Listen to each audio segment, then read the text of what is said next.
토끼의 간.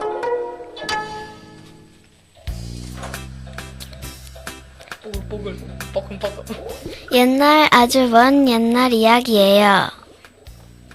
바닷속 용궁에 사는 용왕이 깊은 병에 걸렸어요. 용하다는 의원들이 모두 찾아와 용왕을 진찰했어요. 하지만 아무런 소용이 없었지요. 용왕님 병이 점점 심해지시니 어쩌면 좋단 말인가. 뻐끔뻐끔. 여왕님이 돌아가시면 바다는 어떻게 될까? 뽀글뽀글. 마침 그때 구름을 타고 바다 위를 지나던 도사가 그 소리를 들었어요. 허허, 용왕님이 병에 걸렸나 보구나. 도사는 용왕을 만나러 용궁으로 갔어요. 용왕님이 병이 매우 깊군요. 병을 고칠 약이 딱 하나가 있긴 한데 약이 있다고요? 그 그 약이 약이 무엇인가요?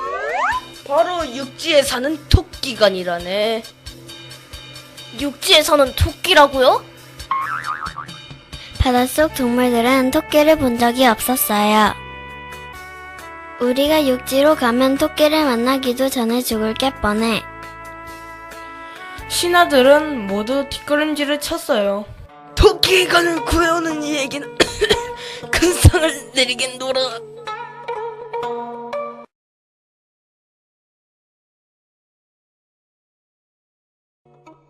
하지만 신하들은 선뜻 가겠다고 나서지 못했어요. 그때 누군가 저벅저벅 걸어 나왔어요.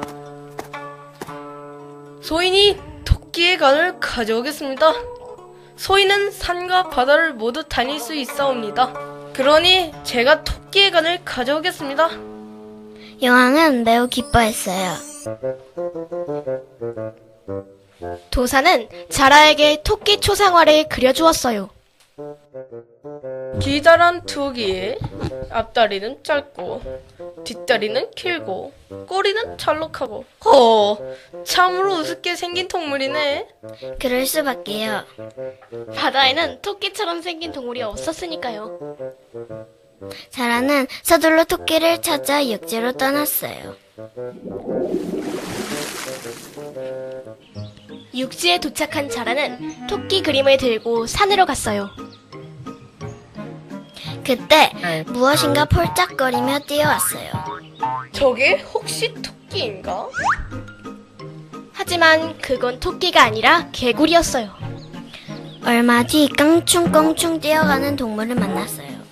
잘록한 꼬리. 그런데 토끼는 뿔이 없는데. 그 동물은 사슴이었지요. 그때 작고 귀여운 동물이 깡충깡충 뛰어가는 게 보였어요. 초상화와 똑같은 모습이었어요. 자라는 몹시 반가웠어요. 드디어 찾았다.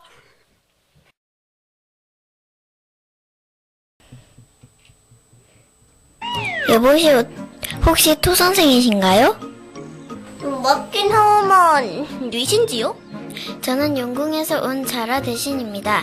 여왕님께서 토 선생을 육지로 동물 대표로 생일 잔치에 초대했습니다. 토끼는 자신을 토서신이라 하는 것도 육지동물 대표라는 말도 싫지 않았어요.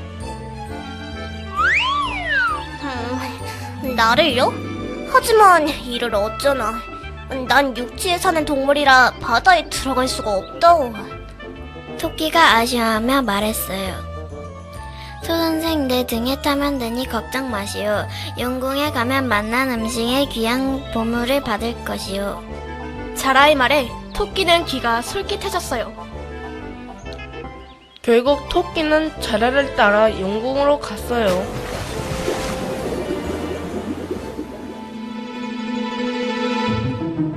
그런데 이게 웬일이에요? 용궁에 도착하자 병사들이 몰려들어 토끼를 꽁꽁 묶는 게 아니겠어요? 병사들은 토끼를 용왕에게 데리고 갔어요. 오, 네가 토끼로구나. 네 간을 먹고 병이 나으면 그 은혜를 잊지 않겠노라.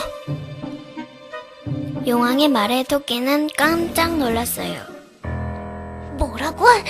내 간을 먹는다고? 자라가 딸이 속였구나. 용왕이 신하들을 향해 외쳤어요. 자, 어서 토끼 몸에서 간을 꺼내도록 하라.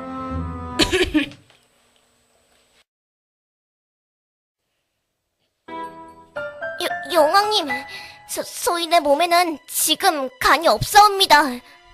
무엇이? 간이 없다고? 간이 없는 동물도 있느냐? 제 간이 면역인지라 노리는 이가 많습니다. 그래서 아무도 모르는 깊은 산 속에 간을 감추어 두었지요. 토끼는 능청스럽게 말했어요. 정 못 믿으시겠다면 소인의 배를 갈라 확인해 보십시오. 용왕은 토끼의 간이 있나 없나 확인해 보고 싶었어요. 하지만 만약 토끼 몸속에 간이 없으면 어쩌나 싶었지요. 그때 자라가 나서며 말했어요. 용왕님, 소인이 토끼와 함께 육지로 가서 간을 가지고 오겠습니다. 용왕은 토끼를 다시 육지로 보내기로 했어요. 자라는 토끼를 등에 태우고 부지런히 헤엄쳐 육지로 갔어요. 육지에 도착하자 자라가 말했어요. 토선생 드디어 다 왔소. 어서 간을 가져오시오. 이 어리석은 자라야. 간을 꺼내놓고 다니는 동물이 세상에 어디 있겠느냐? 토끼는 잽싸게 깊은 산속으로 뛰어가며 말했어요. 뭐라고? 자라는 그제야 토끼에게 속았다는 것을 알게 되었어요. 하지만 토끼는 이미 사라지고 없었답니다.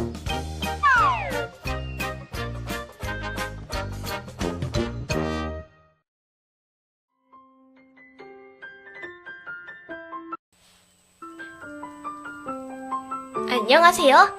이번 주 날씨를 알려드리겠습니다. 월요일은 맑고 화창하겠으며 햇빛이 쨍쨍 내리쬐겠습니다. 햇빛이 강하니 외출할 때 자외선 차단에 신경 쓰셔야 하겠습니다. 화요일은 구름이 많이 끼겠습니다.